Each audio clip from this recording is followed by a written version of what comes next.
Hello? Oh, yeah. Okay. Welcome everyone on Zoom. Everyone was too lazy to come down. No, I'm just kidding. I'm going to get in trouble now. So welcome everyone. The big topic for today, again, would be obviously the power outage that happened a week ago Sunday. Having that happen in the way it did was actually very good for us. It wasn't catastrophic and it was short term. People that should have gotten in the elevator didn't, or should have gotten, or didn't get in the elevator. So when someone tells you don't get in the elevator during a storm, listen to them. Anyway, so what it showed is that we had some failures. Christy's here to save me. What it showed, we had some failures in some of our systems that we are going to be fixing. One of them, the first one, was that our elevators, the battery backups were too old. So when the power went out, there wasn't enough juice in the batteries to bring them down all the way and have the doors open up. So we are rectifying that as we speak. The next thing that happened was on the first floor, the generator lights didn't go on. And I believe that has already been fixed. Other things, we didn't know what we didn't know. Now we know a lot. And the one thing is that a lot of individuals in the apartments didn't have two things. One, they didn't have a lantern, and two, didn't know to put their okay sign on their door. So that's something. Yes, ma'am. I know. Well, you get a gold star. So one of the things that I'm going to be reminding, these chats are going to be every 2 weeks. So there's a lot to talk about and a lot to remind, and we're going to talk about it again and again, because the next time we have an emergency, I want everyone to be safe. So because of those issues, we have purchased some equipment that will help us out, which I want to demonstrate right now. So I'm going to put this here. Now, what we want to do is plan for the worst and hope for the best. Now, we had an outage on the first floor. That could happen again. It could happen on the second floor, the third floor, it could happen. So rather than waiting for it to happen again, hope everyone can hear me, we've purchased 6 of these lights, which you'll see here. We're going to purchase more. The first 6 lights are going to be used by our maintenance team. We're going to purchase more of them for the CERT team. So say, for instance, this happens at 2 o'clock in the morning and maintenance is not here in an hour, the CERT team will be able to use these. Who's on the CERT team? Okay. As you can see, these are pretty light and you can carry them. So this is how they work. You press a button on the handle. Goes like that. Then, if I could,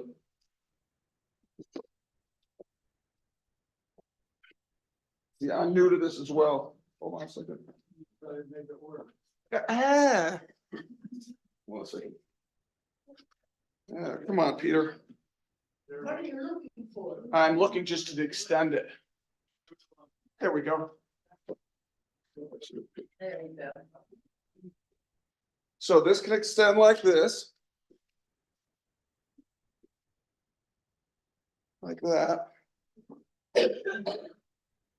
Wow. So if anybody, do me a favor, turn off the lights in the back. Tilt it up a little bit. Oh, I want to blind you. Yeah. There, thank you. Okay. So what these will be able to do. Wow. So Turn off the rest. There you go. So what these will do, they're battery powered, they're LED, they're going to last a long time. Will provide light in certain areas. So, excuse me, I'm going to just point it like this to the wall. So for instance, if we didn't have light in a certain area, these will be able to provide it. You can turn them back on. Thanks. So what our plan is to use these like in the Esplanade is to provide light in like a dome light along the Esplanade. If people, the courtyard areas is to provide light there, just so there's an outside ambient light so you don't feel in the darkness. So these will be able to be moved around as needed. So if we have a power outage again on a strip of generator lights that don't go on, these will provide auxiliary power. Any questions about this? Okay, so we have 6 of these right now. Yeah. So, no, I'm gonna be working with, so maintenance will have 6 and then we'll get 4 more for the CERT team. So the CERT team is gonna keep them, I would imagine, in their, the closet. Okay, now there's, in notions and needs will be 2 types of, lanterns. There's less expensive ones and more expensive ones. The ones we're buying are more expensive and are gonna last. The less expensive ones, I think, are fine, but aren't gonna have the same type of longevity. These require, D batteries, 2 or 3 versus, double A's. Double A's aren't gonna have the same length of, use that a D battery would do, just because of the actual physical size. Who's an engineer here? Knows how a battery works, chemicals. So basically, this is $25. It might be a little bit more in the store. But I highly recommend getting at least 1 to 2. The reason I think you should get 2, maybe an expensive one and a cheap one, is this. You want to keep one in a room where you're going to be and one to move about. So if you're going to, you got to go to the bathroom and you're walking along and it's dark, that's not a great thing. So you want one in the room you're going to be and one to move about. So highly recommend it. So another thing we're going to have available, if people want and the store wants them, are these. It's a flashlight and it also, if I can make this work, has a red light. So if people in an emergency or whatever, they can put this by their door, says, I need help. That's something I need to work out with the CERT team, which I haven't talked to them yet. But again, these are very inexpensive and we'll make sure people have them. Some people have, in their apartments, the plug-in lights. Those are fine. They're auxiliary at best. They do not have the length of power to last for more than a few hours. My biggest concern is from my experience back in the East Coast where we get a hurricane, where on 3 occasions now, I've been in a community that's had low power for 7 to 10 days. Okay? 7 to 10 days without power is not fun. Those little wall things are not going to cut it. That's why I recommend everyone getting these and backup batteries. Because these should last, the battery should last about 24 to 32 hours. So that's 4 nights of, you're not going to use your lantern more than 8 hours a night, correct? Gets dark, you're going to go to bed, wake up, it's light. So you want to have at least power for 1 week, which is the batteries in here plus a backup. So I highly recommend it. Okay. Yes, sir. But there's going to be Notions and Needs is going to sell a smaller, less costly one as well, if people want more than a few. I highly recommend getting at least one of these, or you can go on Amazon, get one. Unfortunately, on certain things, you get what you pay for. And you want to have something that's going to, if you drop this, it's going to continue working. It's going to have good batteries. It's not going to fail. Okay. This, I believe in this one, there's 4D batteries. We're also ordering 4 Notions and Needs batteries for AA's and for D's. So whatever lantern you would buy in Notions and Needs, we will provide the batteries, so, or they will buy them from Amazon, so you can get that. So I highly recommend for your own place, making sure you have a lantern or two plus the battery backup. Other thing, if you don't have an OK sticker or, you know, to put on your door, please ask for one. And remember, if you're okay in your room and you're okay in your apartment, please put the sticker on there, okay? Now, another thing I'm going to show you. This is a generator. It is not gas powered, it's electrical powered. It's got a big battery pack right here, and we're going to buy extra battery pack. What this will allow us to do is a couple things. One, in assisted living and in memory care, will allow us to provide generator power for oxygen generators and things like that. In addition, what I want to do is to get 4 of these for all the elevator lobbies. So in a long-term blackout, what we do back in the East Coast, sorry, is to put a generator and then a table with lighting strips or, you know, plug-in strips, so people can charge their phones or anything else.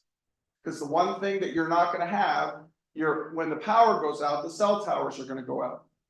So, and your batteries on your phones are going to go out. So we have to make sure that these generators will be there in your area, so you can go down, charge your phones, maybe charge a light, charge anything that you need to sustain what you're doing in a close proximity to your home, okay? So right now we bought 1 of these. We're going to continue to buy more until we're stocked up. We're going to have plenty of lights. Again, we'll have 10 of these light towers, and then we want to have 6 of these. These are about $3,000 each. What isn't expensive today? But we need them in memory care. We need them in assisted living on both. So we need 3 for 1 for memory care, 2 for assisted living, and then 4 for our elevator areas. So far, so good? Any questions? I don't run the elevator. Yeah, make sure it's hard. Okay, I'm gonna get to that. This is simply to charge your personal devices. Now, I'm going to talk about the elevators. Right now, the elevators are not on generator power. It takes a lot to run an elevator. One of the reasons you don't want to generate power to an elevator is if there is a problem or the generator fails, people are stuck in the elevator again. However, we are going to look for people that are infirm or on the 2nd or 3rd floor that need to move about, is to have some type of mechanism. Either we're going to get emergency power to the elevators that will only be used to ferry those individuals rather than having it go all the time. Does that make sense? So when someone's in need, we're going to be able to get to them. So I'm looking into how we'll do that, because the last time the power went out, there's people on the 2nd and 3rd floor that needed to get back up to their apartments or couldn't get down. We need to fix that situation. I don't know how we're going to do it just yet, but that's part of the program. So again, just to repeat, we'll have these lights in case we have outside lighting that fails, which happened the last time. 2, I recommend lanterns. I recommend flashlights to move about. These are very inexpensive. I'm happy to get them. And they also float if you want to have them in your bathtub. Then the generator will be here to fix your personal devices or keep them charged. Here's the one thing I just want to talk about. When the cell towers run out of battery power, which they will after 8 hours, we're not going to have communication. That's the problem. The cell towers, if they're close by, our power goes out. Cell towers only last 8 hours. Even in this short amount of time, when we were trying to communicate back and forth, a lot of the cell towers dropped off immediately, power-wise. So we could not communicate very well. So please let your friends, family, and loved ones know that if power is out here, they're probably not gonna be able to get you on your cell phone, but that you'll be safe. The next thing, everyone, I'd like people to know is it is much safer to be in your apartment in any circumstance. Unless we come to you and say, we need you to evacuate, stay in your apartment. If there's a fire, stay in your apartment. It is the safest place because of the envelope. Unless there's a fire in your apartment, don't vacate. Don't go out of your hallway. Don't go outside at all. Same thing in a power outage. Do not leave your apartment. If you need to be rescued, I'm going to be able to rescue you in your apartment. If it's dark and you've come out and fallen down, I don't know where you are. Stay in your apartment so we can account for you. So please, oh, sorry. Christy, do me a favor. Can you get me a? I lost my voice yesterday because I talked too much, and my mom said that. Anyway, so we need to make sure that everyone, again, what happened on the Sunday, a lot of people came out of their apartments. What's going on?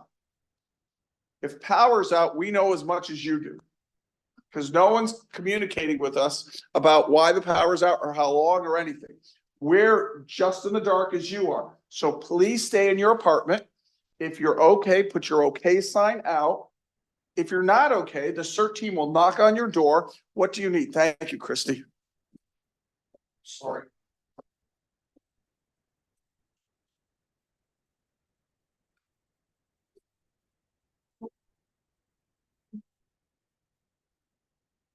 So, and the things we're working on, again, the elevators will go down to the first floor, so we won't get stuck again. But we need to work on a long-term plan if we're out for 6 or 7 days in the event of a hurricane, or we don't get a hurricane here, but earthquake, whatever. We need to be prepared for those things. The other thing I think in more of a long-term thing is we have emergency food here, but when we have a long-term outage, guess what? Not a lot of staff are gonna come and you're not gonna get any deliveries. So I please recommend people in an independent living, please, better do this, sorry. Please try to have a few things, especially water. We're gonna be able to provide you some, but remember right now, we're only providing you with 1 meal a day. We're gonna have to provide you with 3 meals a day. And we're gonna go through our food very quickly. It happens. Trust me, I've seen this.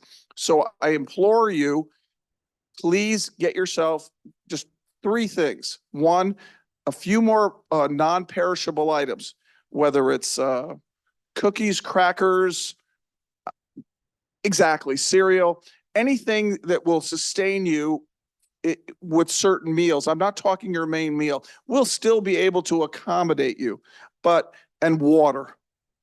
Get an extra jug of water, get a couple, extra bottles of water, and just keep that in your home. It's just a safe thing to do. We'll provide you with the majority of your sustenance, but just in case, no water and no snacks or whatever, if you're counting on everything from us, 3 meals a day, it's going to be difficult, 1, to provide it, but 2, get it to you. That's the bigger problem, is getting it to you. Any questions before I move on away from this fun topic? So the question is there backup? Yes, there's backup generators for the health center, and there's backup generators for some of the areas in memory and assisted, but we don't have hoods. Our hood system is not on the generator. So we can't cook normally. So we're going to be cooking on grills and other things. So that limits our ability to cook en masse like we do now. Probably this isn't going to happen, but here's a perfect example. When's the last time you had a power outage? But before then. Okay. Right. So we need to prepare for that all the time. And this was a good indication, a good test, whatever you want to call it. So please get a lantern to keep you safe. Please get a flashlight.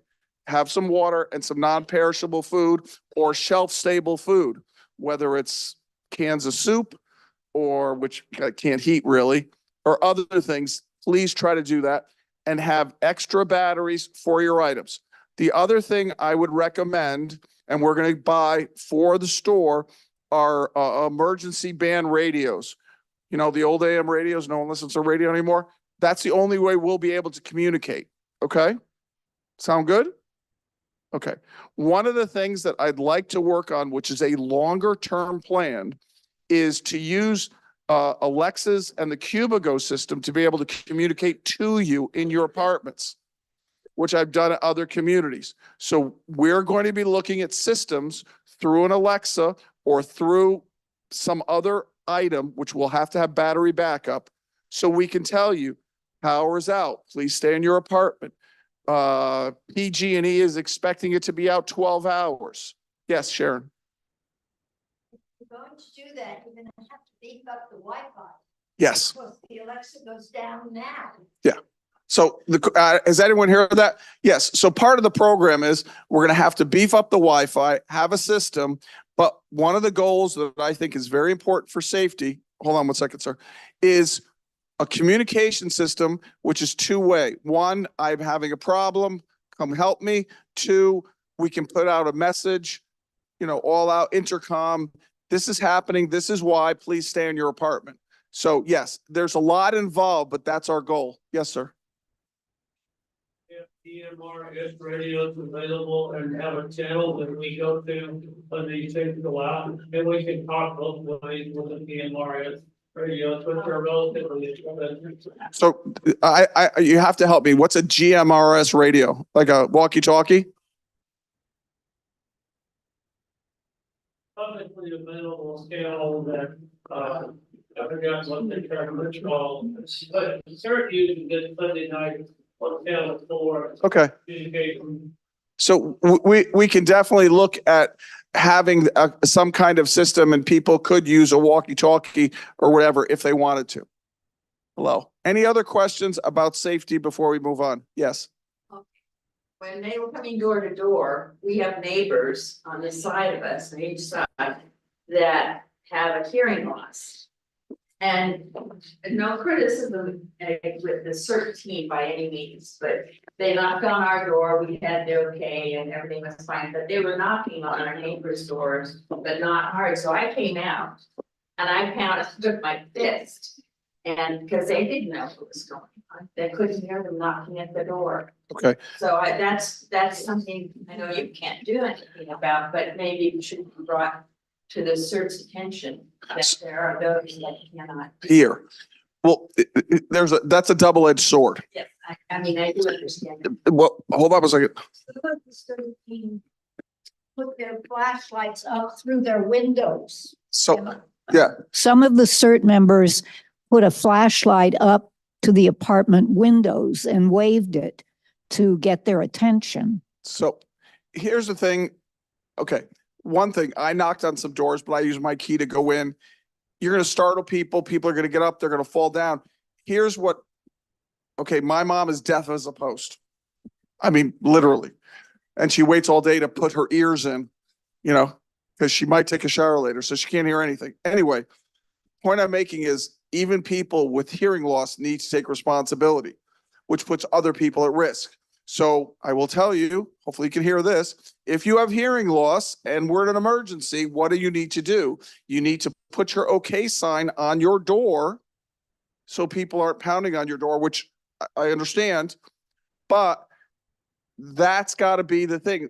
Most people were fine, but most people didn't put their okay sign or didn't know to put their okay sign. So we have to make sure, one, that you have your okay sign, and two, if you're okay, what do you need to do? Put the sign out front. Or, hold on 1 second, I'll get there.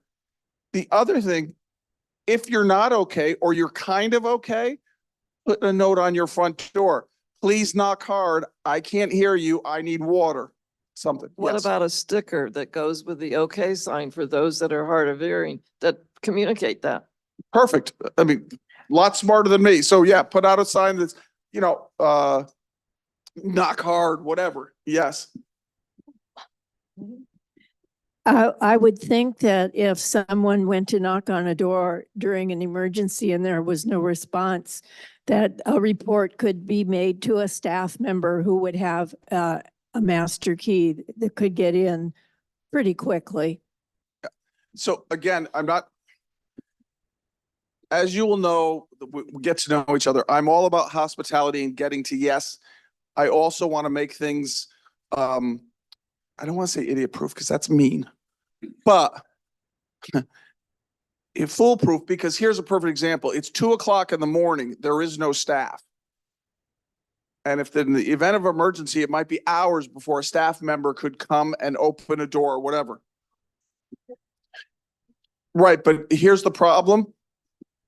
When there's an emergency, I've been through them. Even people who are healthy and everything, the phone is ringing off the hook. Every family member is calling, every person saying what's going on. The memory care person is going door to door to the people who are infirm, need oxygen or whatever. So you have one nurse trying, and then they're pulled away to make sure somebody who can't hear didn't put their sticker out. So I'm just saying is there has to be a level of responsibility of independent living. Otherwise, you put your neighbors at risk. And that's really what this is about. I'm doing everything I can to provide the tools and the information to keep everybody safe. But if certain individuals aren't going to do what they need to do to communicate, you're putting all your other neighbors at risk, because we're not going to get to knock on your door if someone is in need. Okay? Make sense? So that's why I'm going to keep pushing a little bit of self-reliance and information. Yes. I just want to point out that out in the patio homes, our okay signs do not work on the front door. And Okay. lots of times the people on search do not know that, or whoever comes. So I just want everybody to know on a patio. So you have a home- wood door, not a metal door? Yeah. Okay. And so on the patio home, they have to come to the back door. And if we have the okay out there. But like, I didn't know to put it out this last time. Okay. So again, so this is a perfect example. So because of this, we're learning. So here's two things we need to do. One is communicate with a letter or memo to all the patio home people to put their okay sign on their back door. Let the CERT team know to check the back door. But we should also give them a sticker or something which they can put on the front door just in case. So these are the things that we need to know. And that's why we're going to be having these discussions, which are going to bore you to tears again and again. So the next time this happens, I don't want anyone hurt. All right. Yes. I don't know if anybody else got a message from Xfinity that they realized that their service was not working. And they even gave a time when they expected it. They were working on it and they expected it to be turned back on. And it was pretty accurate. So again, what we don't know. I mean, they usually communicate with us as well as you. So here's the thing I would continue to say, and then we do have to move on. In the event of emergency, if you're safe, don't call the front desk. Because the people that are in emergency can't get through. So if you're in trouble, call. If you're not, don't call looking for information. That's what the CERT team will provide. We just need everyone to be okay for an hour or two. That's why in the middle of emergency, you're not in an elevator, right, Grant?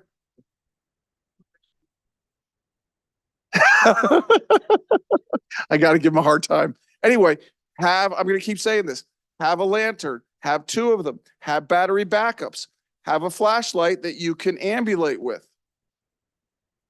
Okay? Those are the things you have to take personal responsibility for, because you have to realize we have 60 patients or residents in the health center which need total care. So if we're short-staffed, or it's overnight, not short-staffed, but a lower staff level, and there's an emergency, they're all taking care of them. Same thing in assisted living. in the case of assisted living or memory care, if the power goes out, guess what happens? All the emergency doors open up. Because in a fire, they have to go off. So all the security doors that keep people in or out are open. So our staff needs to keep those people safe. So the point I'm making with all the independent living residents is this: we need you to be self-reliant for 2-hour period. I don't think that's asking a lot. Until we can get to you, we can give you what you need, and you can call and say, you know, my lantern doesn't work. I'm going to do this. We'll provide it. But what we can't do is provide lanterns for 60 or 70 people that decided not to go to Notions and Needs. I'm not saying you have to go to Home Depot or whatever, but we're going to provide them. We're going to provide low cost, high cost, whatever you want. We're going to provide everything you need after the 2-hour period. Make sense? Okay, great. Any other questions before I move on? Okay. So, what's that? Well, I know, keep me on task. One of the things which, about this community and has a lot of other communities is that, people within independent living, we're all aging in place. I'm aging in place and I'm not as healthy as I used to be. People in independent living are aging in place and may need more help for themselves or for a loved one. Now, in general, the thought process is people want to stay in their independent living apartment as long as possible, correct? And do so in a financially stable environment. Now, one of the things that's happened in the past is that people that need care or help feel that they need to spend 12 hours or 24 hours a day to get help, correct? Okay. What I've done, I'm working with one company. I'm going to be working with another company. The first company I'm working with is called The Key. Right now, if you need help, you're pretty much on your own. You call a company and you have to deal with them, correct? It's kind of you and them. Am I correct? All right. What I want to do is become kind of a middleman. And this is what I've done before. I've chosen 2 companies that I feel are reputable. And I'll say to them, okay, you need to be able to provide care in apartments for as little as 1 hour a day. So if somebody just needs help getting up in the morning, it's 1 hour a day, that's it. Or you need 4 hours a day, but you don't want to have them all at one time. You need 1 hour in the morning, you need 1 hour at lunch and 2 hours in the evening. So it becomes cost effective instead of cost prohibitive. So if you were to get, say, 4 hours a day, it would be maybe $40 an hour. For $160 a day, they could provide care for you for 4 hours a day, morning, midday, and noon, 1 hour a day, or whatever you needed. Say, for instance, you have a loved one who needs care, but you have to go away for a few days. They can help provide care. The difference here is that I am going to be, and we're going to act as a middleman to help navigate if you have problems. Right now, if you have problems, you just have to talk to the company and they may not give you satisfaction. If you have an issue, you're going to call me and say, I'm not getting what I want. And I'm going to call them and say, you need to do better. You need to make sure we have consistent staff that knows our people, consistent people, paying them well. So we want to make sure that we're going to partner with companies like Key that are going to give you high quality people, consistent people, and do it at a cost-effective way where you might need an hour or 4 hours a day. So anybody who wants some brochures or whatever, come see me and I'll introduce you to them. And we're going to also partner with another company to give you a choice. Any questions about that? You think you're going to build an operation immediately, or you do something in the future? We can go into operations within a week. But the real thing is now is instead of you having to negotiate pricing or worry about this or worry about that, we're going to help create that relationship. Last community is I had Angel Companions. And I said, you know, we will partner with you and recommend you if you do certain things, which you have consistent people. They're your own employees. They provide a high level of service. You are going to let people do as little as an hour a day. Because a lot of people don't want a caregiver sitting for 12 hours a day looking at you while you're eating your food. You don't need that. Right? But you need someone to help make your bed, do your laundry. That's what these people can do in a cost-effective way, which will allow you to stay in your independent home longer. And that's the point of this. So again, we want to make sure that we are working with you to advocate for you. Should you have problems, should you need, someone to speak to them and say, listen, you got to do better about this, or this person's working well, but this person isn't. And that's what I want to be able to do, is to be an advocate for you in these situations. Any questions about that? Makes sense? Gonna indicate this on, or how we're gonna tell the program. Well, how we're going to communicate is in these situations, these chats, and in a letter. Here's the one thing I don't, hold on one second, Pat. Hold on one second. What I'm going to be doing in every one of these chats is saying the same thing again and again and again and again and again. Most people don't read memos. How many memos do you get a day, and how many do you read? How many memos do you get a day, mail, how many of them do you read? 2/3. Yeah. Well, all I'm telling you is that the only way to truly communicate well is in this situation where you can ask questions, I can answer them. People on Zoom can see that. And we're going to do this again and again and again until everyone understands it. That's how it's going to work. So Pat, go ahead. Yes, I'm Pat Garland, and I recently had a trip to the hospital with a TIA. When I came home, they told me I needed some assistance. I was in touch with the Key. I have had wonderful association with them, and the caregivers they have sent to me have been excellent. Thank you. Just wanted to put in a plug for it. So good. So what Pat said now, let's say, for instance, somebody had a bad experience. Rather than you dealing with them, you're going to call and say, Peter, you got to call the guys at Key because whoever they sent was no good. And I'm going to call Kevin and I'm going to say, if you still want us to partner with you and give you our seal of approval, you can't send Judy or Jane or Bill who are no good. So we're going to give you what I call leverage buying with them. Okay? Any other questions about that? I will continue. Again, the brochures are here. If you want them, Key's the place. Tell them who you are, what you need.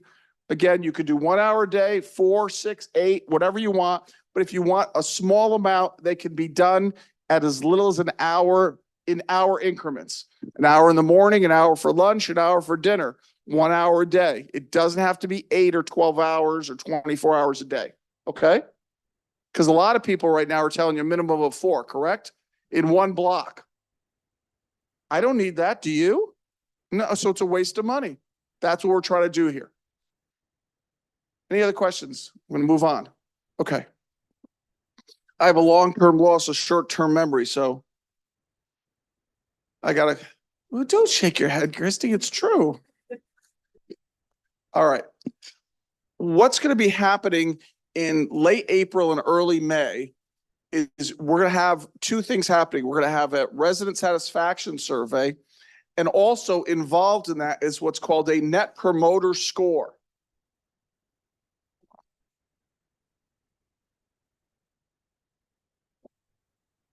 They're 2 different things, but they're equally important.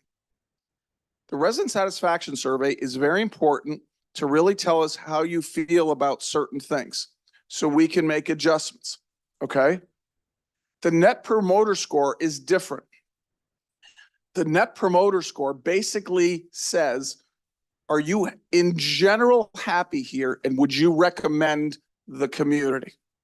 So it is not about specifics. Yeah, I love this and this and this, but I hate the food. I love this and this and this, but I hate activities. I love this and this and this, but I hate the executive director, which will happen. Anyway, that's a good laugh. No, so what I'm asking is this, and this, I'm going to say this again.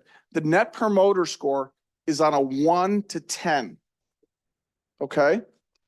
Anything below an 8 is what's called a neutral or negative. So even though my son would think a C is good enough, it's not. It's a failing grade for the community. Why is this important? Having a positive Net Promoter Score helps us in 3 ways. One, it helps to continue to attract residents to independent living. It continues to help to attract people for assisted and memory, and it continues to help attract people to our health center. Why does this matter to you? Besides that, it costs so much to run this place, right? 90% of our costs are fixed. Now, we're lucky here that we have a high Net Promoter Score and we have a wait list. Most communities don't.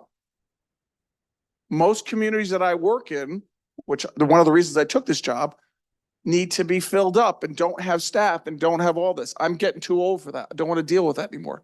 You have a wait list. How do we keep the wait list?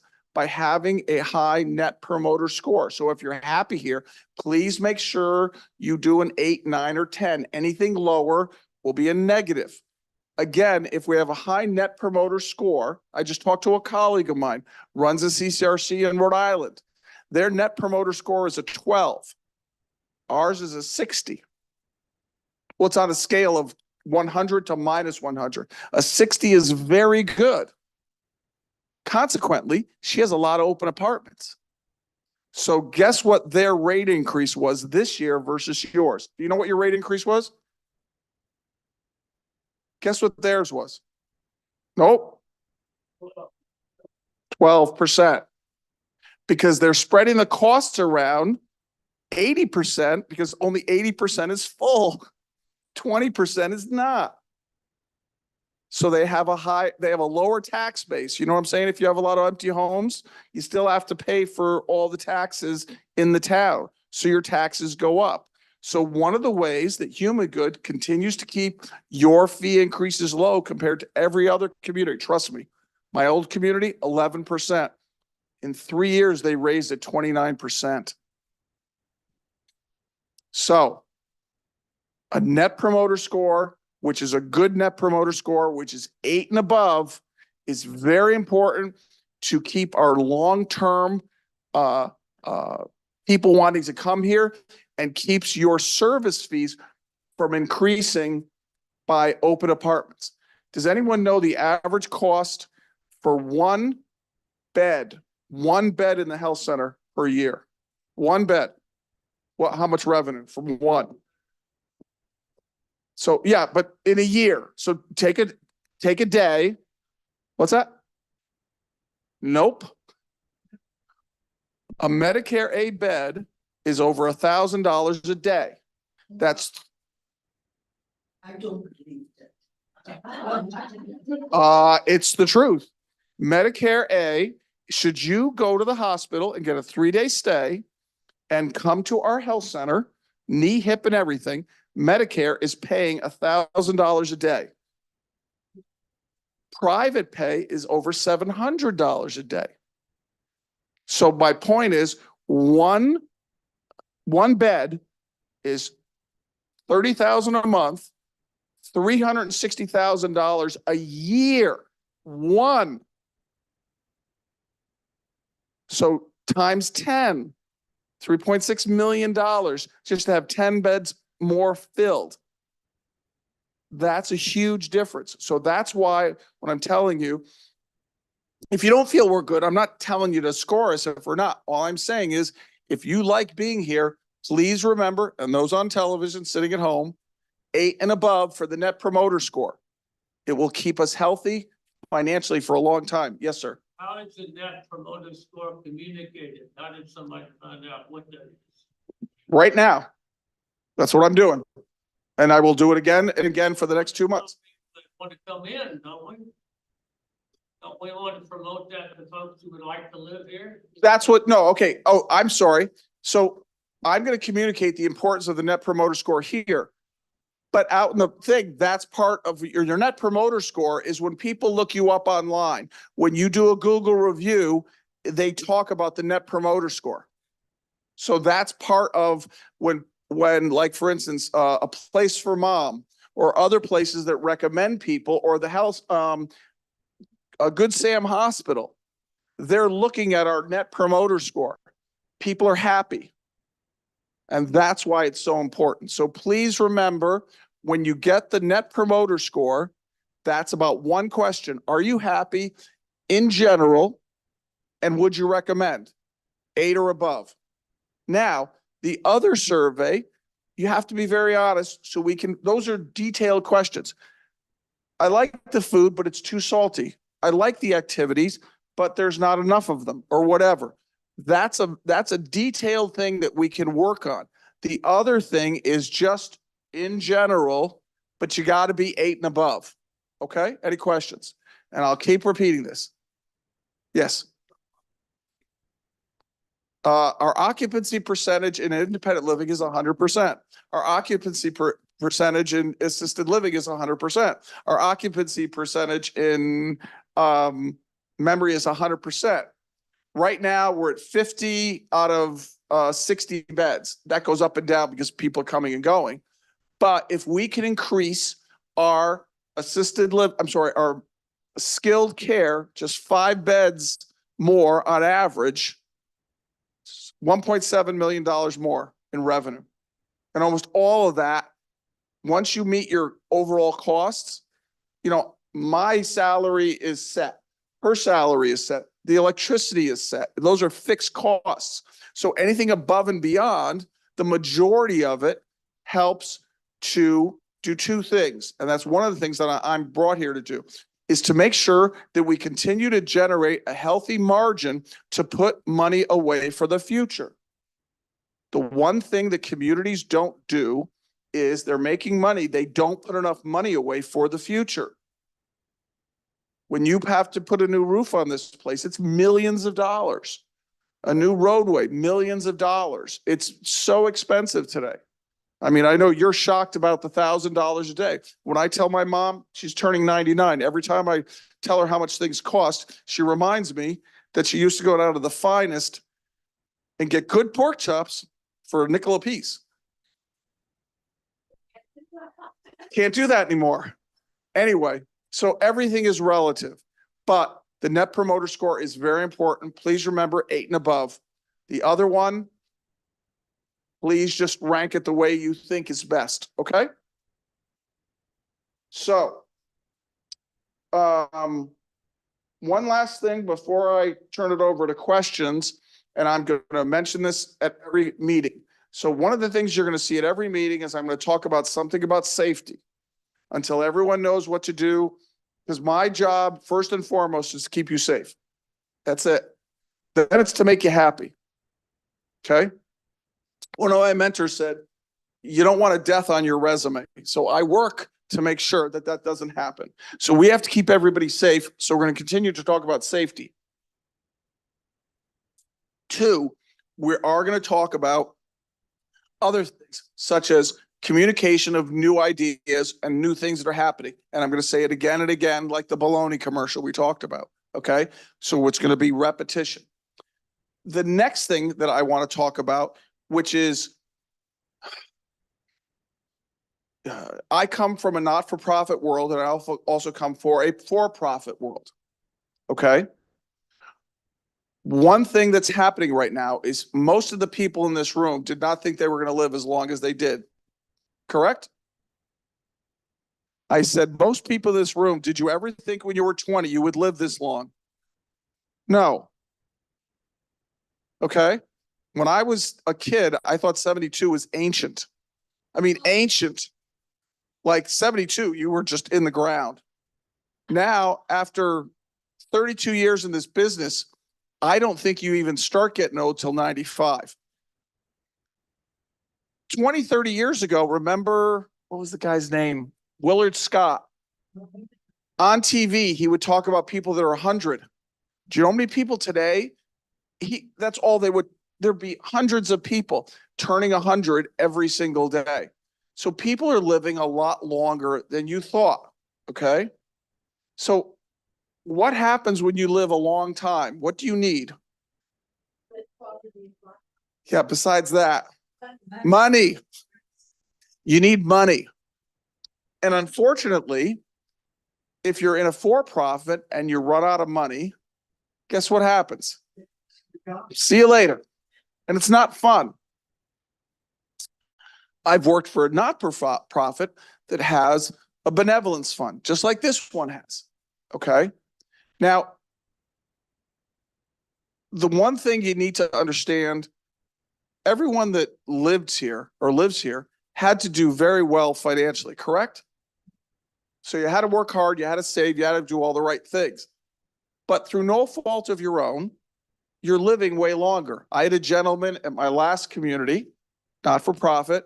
He was 103 and he owned funeral homes. He made lots of money. He retired 65, thinking he was going to be gone by 85. He's 103, 104. I think he's still alive. It was very difficult for him to admit that he was running out of funds. I mean, it was emotionally devastating to him. Very proud man. So one of the things that you have to realize is the people who are running out of money are going to be psychologically hurt. Okay, so remember that.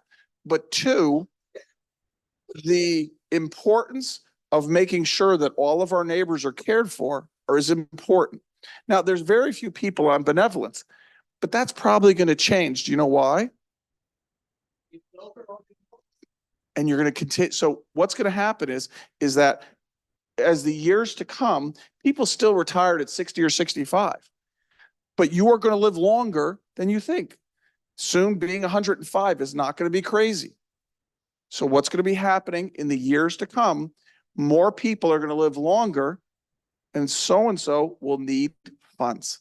So I implore you, when the benevolence fund asks, try to give a little bit here and there, but remember, this is something which you may need, because through no fault of your own, what happens if there's another market crash or what have you? It's so important to think collectively that we keep each other safe and make sure that we are taking care of each other. And I know Human Good obviously puts a lot of money into the benevolence fund as well, and to make sure that this is people are taken care of. But I do want you to understand that this fund is important, and the people that need it don't want to ever need it. Does that make sense? These are proud people that never wanted it. Okay. And they would do anything not to take it, but we need to have it there for them. So please, when asked, give what you can to help people out, which could be you, because it's going to become more in the future. Any questions about that? That was 40. Any questions? All right. Now, quick thing about food, and then I'll ask you for questions. I've been working with Paul, again, you guys know I'm a food guy, to improve food and service. One of the things that I've worked with him is to create what's called, I've talked about this, a progression menu.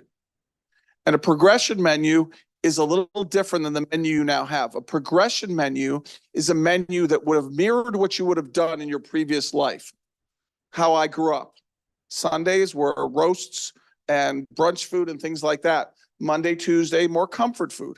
My mom would take the turkey or prime rib and make hash out of it, or corned beef or meatloaf or whatever, because everybody still loves meatloaf. That's number one requested thing in NECCRC is meatloaf. Do you know that? Across the board, high end, low end, meatloaf. Wednesday, Thursday, you might have something a little nicer. Pork chops, tenderloin, whatever that is. Friday, Saturday, you would go out or you'd have guests, right? Now, when you have guests over, would you give them meatloaf? Probably not. Or beef stew or Salisbury steak or something, or spaghetti and meatballs. No. What do you want? Scallops. French onion soup versus chicken noodle soup. Instead of apple pie, chocolate mousse. So these menus will have roasts and then comfort foods, and then it will build through the week where you will have on Friday and Saturday rack of lamb, roasted tenderloin, swordfish, asparagus, those items when you invite guests or you want to entertain or whatever it is. That's how the menu will be. There'll be higher end items on the menu. One of the things on some of these higher end items, I don't want to charge $25 or 25 points. I think that's too much. On these higher end items, I want to keep it to the same price as the filet, which is 18 points. So if we have scallops or rack of lamb or prime steaks, I really don't want them to be above that 18 point. Now, if we're buying something that's really expensive, like I'm shipping lobsters from Maine, that's going to be, well, no, exactly. But no. If you're paying points for it, you should be able to avail yourself of it.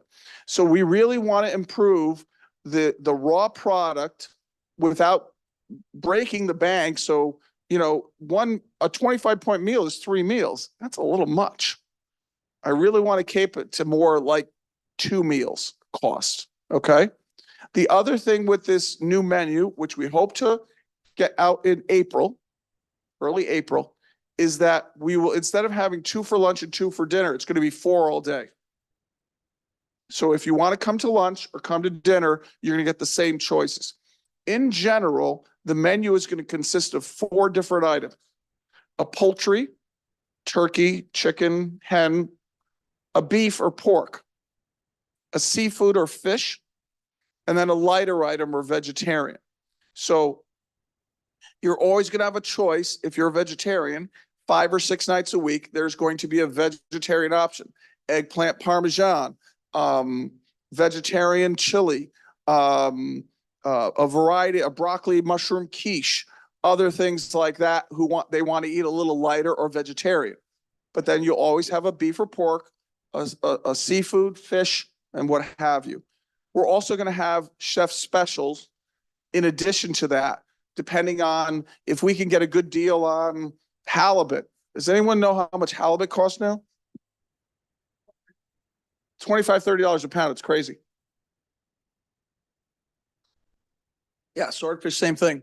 So that's where we're going with the menu. A progression menu, higher end items. I want to keep the point cost a little lower as much as possible. More cook to order food. What is that going to mean? I'm going to say this again. Here's a old saying from my grandfather and my uncles. We never sacrifice quality of food for speed of service. When you go to a restaurant, do you want your food to arrive quickly and it doesn't taste so good? Or would you rather wait and have it taste good? Well, that's if we're going to cook food to order and have good quality food, it's going to take longer.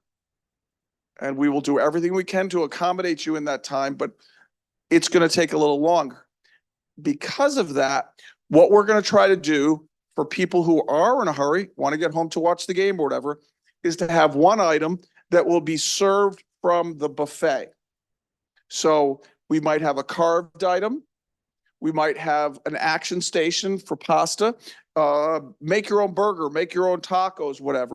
So what we're going to try to do is every single evening, one of those 4 choices will be out front. So if you are in a hurry, which some people are, that you won't have to wait. So we want to have good quality food, but we also want something which, if you're in a hurry, we can serve you quickly. Okay? Any questions about that? Yes. Talk about maybe extending the dinner hours. I thought we had done that, but okay.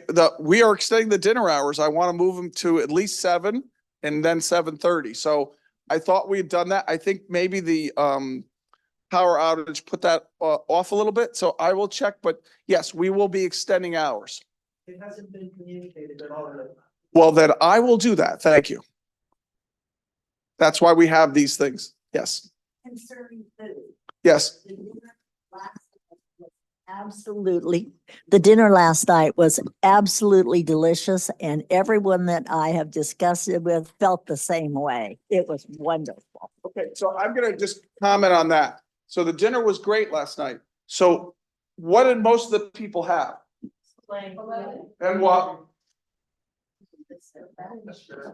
Asparagus? What's that? It came, the fillets came with asparagus and a potato dish. Okay, so. Right, so. What you had was a cooked to order product, a steak. You had asparagus that required no prep and was steamed quickly. And you had the potato dish ready to go. So the staff, when they say, oh, they don't know what they're doing, they have equipment, they have everything they need. But what they did was they cooked a restaurant style menu. That was a restaurant item. Yes. So one thing that didn't happen at our table was I ordered a medium fillet and everybody else ordered medium rare. And when the dish came, we cut into them and I had to exchange my plate with another resident because she had the medium and I had the medium rare. So, you know, in restaurants, they put a little tag. Yeah. In, Well- and, you know, the server, he didn't know, they all looked the same to him, so. So there's other ways to do that without the little thing from Bonanza. There's what you really, it's just training. So if you have a rare steak, you put it in the center. If you have a medium well, you put it over to the one side. So on the, it's like a clock. So. Yeah, well, the clock was thing, but we don't want to have, I hate the little, I was a kid, my mom would take me to Bonanza or Mr. Did they have Mr. Steaks out here? Mr. Steak, and the potato came with the foil and it had the, you know, if it was rare, it was red and the other was yellow and the little arrow. Yes. If you came in late, you were out of luck. There are a lot of things that were not available. The salad, the strawberry field salad, I think went quite far astray. There was no goat cheese. There were no strawberries. We ordered medium rare and got well done. And the molten lava cake was like Eskimo pie. Okay. So now here's a perfect example. So one of the things that will happen is you get to the end of the night, we want to order correctly and make sure we have enough. But one of the problems of getting to the end of the night and putting out a dinner like that is sometimes the cooks will get a little farther ahead and hold things. And we have to stop that. That's why we have to, I'm just saying is, we have to train the cooks and everyone here that we are going to do everything to order. So what happens, who's ever worked in the kitchen? Okay, remember the Lucy thing with the candies we talked about last time? You know, Lucy and Ethel? At the beginning of the night, everything's going along smoothly. Toward the end of the night, everything keeps going faster and faster. And in order to keep up, they're probably cooking the fillets too far in advance, or they're putting too much goat cheese. They're doing things too quickly and not doing them well. So we need to change that. But the point I'm making is that the staff knows what to do and knows how to do it, but has to have the patience to not rush. And what they tend to do at the end of the evening, like anybody else, is rush. We have to stop that. Yes. No, it's just medium rare. Yeah. So no, again, and I'm agreeing with you. I mean, we can happily put in the thing, but there's a way to do it without doing that. But if we have to have the little thing stickers, we'll do it. Yes. Sharon. Maybe it's because some people make reservations and others don't. Okay. So that they really don't know how much to have prepared when people come without reservations. So I can't, I mean, thank you, Sharon. I'm going to pay you your $10 later. Here's the thing. I will tell you this, reservations are so important because it does let us know when you're coming and we can prepare. But here's the best analogy I could give you. For those of you who cooked, I mean, I cook more in my house than my wife does, but say my wife says, I'm going to bring home between 6 and 12 guests tonight for dinner. No, just think about this. I'm going to bring between 6 and 12 guests. I don't know when I'm coming. I want 3 different items. And when we arrive, I want to eat right away. Hold on a second. And I don't want you to waste anything. That's what the kitchen is up against every single night. We don't know who's coming. We don't know how many. We don't know when. We don't know what you're going to eat. And we don't want to waste food, and we want to serve you quickly. Guess what happens? What happened to the lady in the back?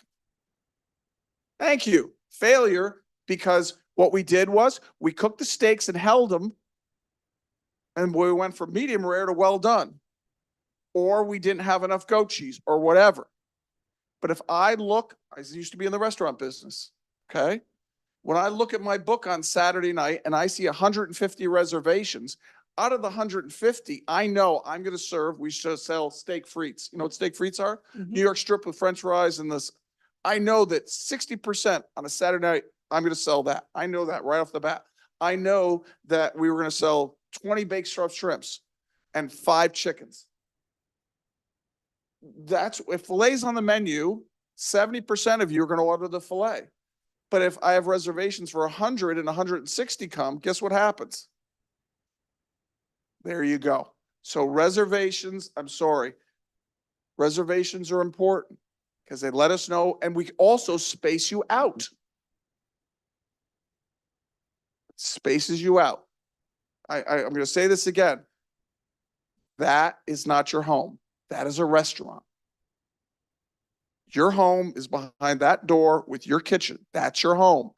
This is a restaurant because I don't know what home has waiters and waitresses and 7 items.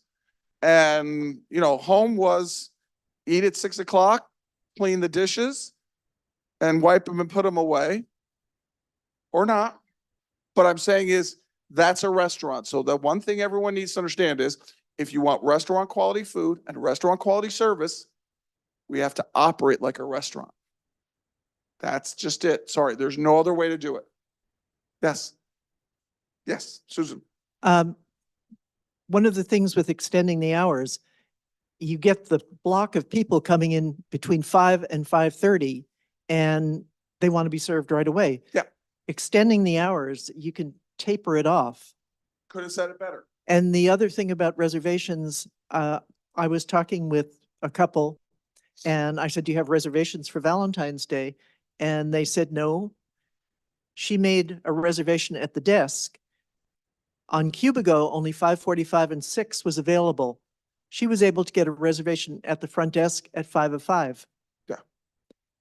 And when I came in for my reservation at 5:15, I waited for half an hour. Yeah. So again, so here's the thing.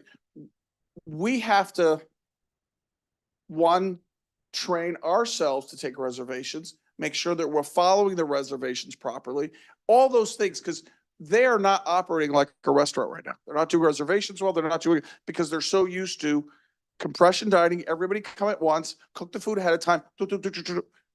That's what we're doing. And we have failure. Last night, except for, I'm sorry, end of the night, you had success for the most part. What we need to do is have that success all the time by having cooked order food, high quality food, food that isn't a sauce and things like that. Fresh asparagus made to order. Yeah, Christy?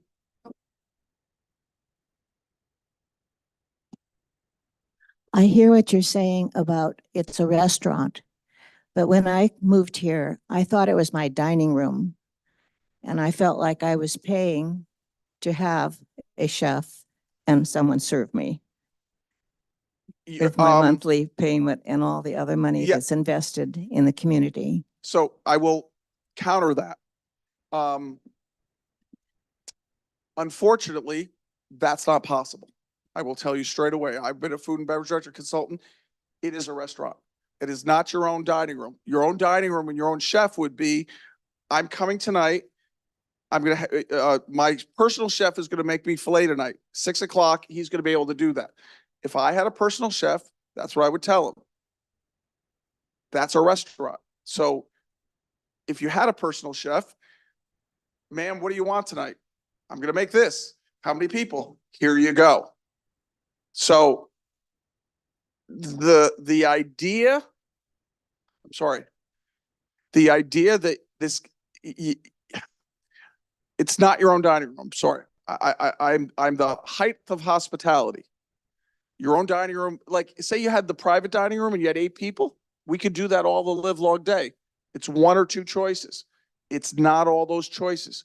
If we had 1 choice a night or 2, be much easier. The number of choices means it's a restaurant.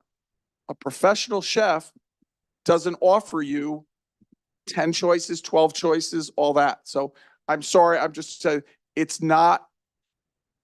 Okay. Let me just ask you this. When's the last time you went to a restaurant and had prime rib? No. When's the last time you went to a restaurant and had roast turkey?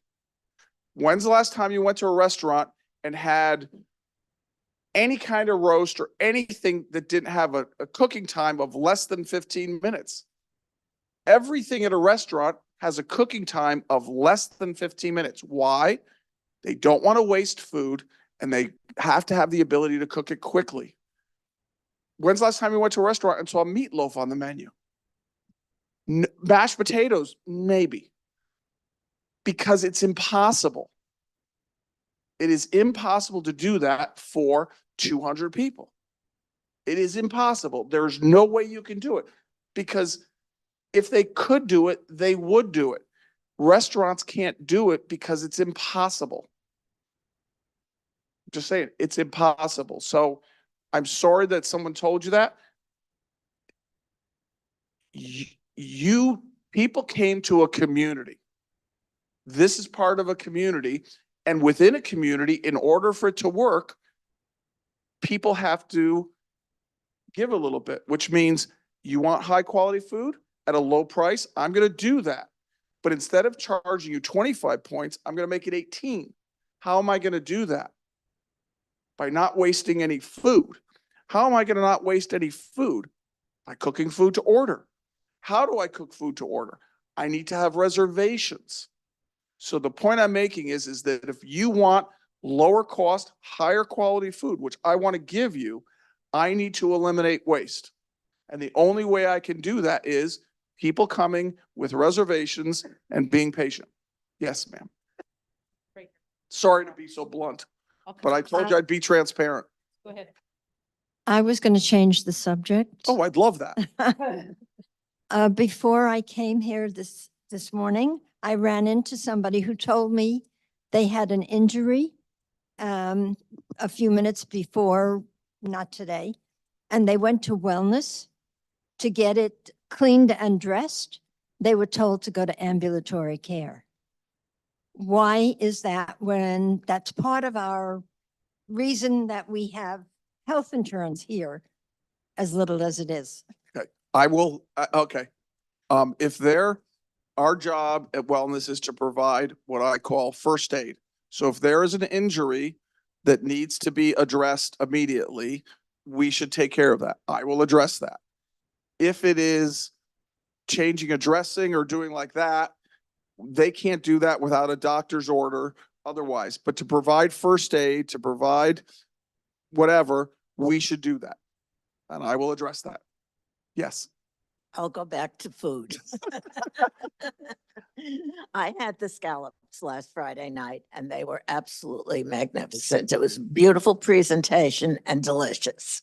I also liked what they had on Saturday night, but I didn't want to use up that many points 2 nights in a row. Okay. If you would let us know ahead of time what's going to be served on the special.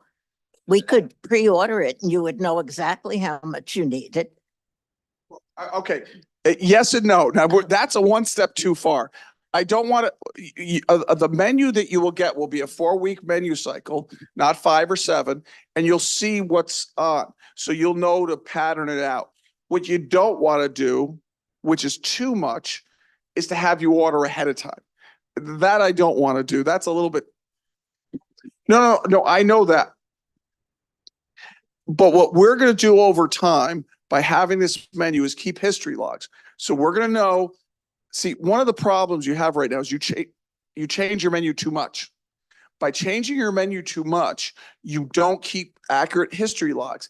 If you run the same menu and you change the preparation, you know that scallops on a Saturday night are going to be this. So I bake them one time and then 2 months later I fry them. And one time I do it this way. But I know that scallops are going to be this percentage. So what we have to do is keep a history log and then we order correctly. But all these systems in place have to be put in. I just need your help with the reservations and the patience to get the good meal. Susan? I talked with Andrew because they ran out of scallops on Saturday. Yeah. And they ran out, actually out of them on Friday night. And in the past, we did have a situation where we would have a premier meal like scallops. Yeah. And you would sign up for it. So they knew, and there was an, okay, X number. This is all the number that people could sign up. So they knew how many were coming, which goes against what you were just saying. But there was no wastage. So You here's, didn't run out. okay, so on the other side, I'm going to agree with the lady in the back where that's too much onerous to put on someone is to pre-order. The new menu that we're going to have, I'm getting really into the weeds now, is going to be a menu which has 5 or 6 basic proteins manipulated in different ways. It's a Greek diner menu. I can say that because I came from Greek diners. So we're always going to have scallops on hand. We're always going to have fillets on hand. We're always going to have New Yorks on hand. We're always going to have chicken on hand. It's how we cook it. So if we take those 5 or 6 basic proteins that we always have on, we're never going to run out of the basic protein. That's the whole point. So for instance, I'm always going to have 16, 20 shrimp in my freezer ready to go. I'm always going to have 15 fillets that I can cut into, or ribeyes or New Yorks. That's what a restaurant does. That's why they don't run out of food as much. They have the basic proteins ready to go. So when we move to this new menu, for instance, we're going to only have 2 kinds of chickens, a 6-ounce boneless chicken breast or a whole chicken that we butcher. That's it. So we're always going to have them. So if I don't use the chicken breast tonight, I'm going to use it tomorrow night and the next night. So with the new menu, you're going to see a lot less of running out of anything, of the basic protein. Now, we may run out of the asparagus salad, but we need to have a backup ready to go. So that's something we have to institute. Yes, sir. So how are we gonna know what the special meals are coming forward? They're gonna, It was a mystery to me Okay. last night, or last week, it was scallop, a total mystery, and I didn't see anywhere I got from Saturday. okay, so what's gonna happen is this. The new menu is gonna be a regular menu. So rather than having the scallops or the fillets be a special, you're gonna be, you know how the week at a glance menu? These items are gonna be on the week at a glance menu. So you're gonna see a Friday night scallops, on Saturday night rack of lamb. You're going to be able to see when you pick up that menu, what that is for the whole week with those 4 items. Just like you are now. There's just gonna be higher end items. Yes. I know that we haven't started yet. We need to work with Cubigo because the menus were not out this week, and that was the daily menus. And then the Cubigo Week at a Glance was the one that had the blank for Valentine's Day, did not have the, and it, even after the corrected one was out on the front desk, Cubigo never got Yeah. the corrected one on Cubigo. And the lunches have not been, and dinners have not been listed on Cubigo. It is a problem. Yeah, so I mean, one of the things, again, don't get me wrong, this is not a one-sided thing where I'm saying the residents have to do everything. There's a lot of systems we have to put in place, history logs, putting out the menu, like what we used to do. Okay, just it's a 4-week menu cycle. And people say, why is it a 4-week menu cycle? When you get into more than that, you have so many different items that you get inconsistency. So you'll have a 4-week menu cycle that's going to last about 90 days. Then it's going to change. But you're going to see this. So every 4th week, you're going to get rack of lamb on Saturday. Every 4th week or 5th Sunday, you're going to get roast turkey. Every 3rd Sunday, you're going to get roast pork. Every 2nd Sunday, you're going to get roast chicken. So I could give you all 4 weeks and you could just, there you go. You can see the next 3 months when this is going to be on. Does that mean you're going to eliminate always available? No, always available is going to get better. The always available is, no, I want to make that even better. I'm just trying to bring a higher quality product at a lower cost. So instead of 8 points for, I don't know, macaroni and cheese, if you want, shrimp, like on a Wednesday night, you're going to get like shrimp scampi, might be 14 points or whatever. That's what we're trying to do here. Put a high quality meal for less money. Have I bored you to death yet? Thank you for sharing. Yes. That's okay. I will tell you, these talks are going to be long and they're going to be boring. But the only way we're going to communicate is through the back and forth of asking a question that may be tough and me responding so you understand. This is the only way it's going to happen. Otherwise, you're never going to understand me and I'm never going to understand you. And that's why this is so important. People at home, it's again and again to have conversation. Nothing was ever accomplished through a memo. Yes, sir. Oh, it's on. Okay. How about communication among you and the rest of the staff? Yeah. So the question is, what's the communication? So what I'm talking about are things that we're going to be changing. Yes, but I'm telling you where we're going in a month or two versus waiting for a month and have it happen. And you go, what's going on? My job is to prepare you. And then Paul's job is to prepare the staff. So how many times have I talked about this already? 2 or 3 already? Right? And I'm going to talk about it again and again and again until everyone has heard me say it. So by the time we do it, or by the time we have another power outage, everybody knows what this is for, correct? So that's all why we're doing this. It's what I promised when I came here, and some people will like it and some people won't. This is transparent management. I'm telling you what I'm doing. I'm telling you why I'm doing it. And I'm not sugarcoating something. I'm not going to tell you something is going to happen that isn't. And some of you are going to be upset about that. I'm going to tell you what's possible and what's not and why. And we can have a discussion, good or bad, about it. Good enough? Well, this has been fun. And I have to go. No, honestly, people think this is not. This is the only way we get to, yes. Every 2 weeks you get to have this show. So it's a lot of fun. Listen, I put on a fancy shirt, I put cufflinks on just for you. Thank you. Have a wonderful day, guys. Thank you.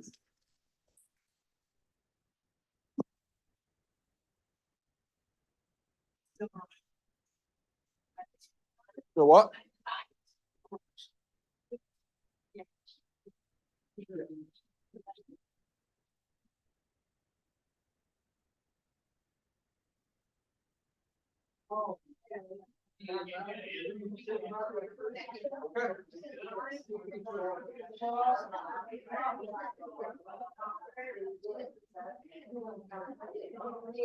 You must work on the rag. Exactly. You have your marching orders, right? Good job.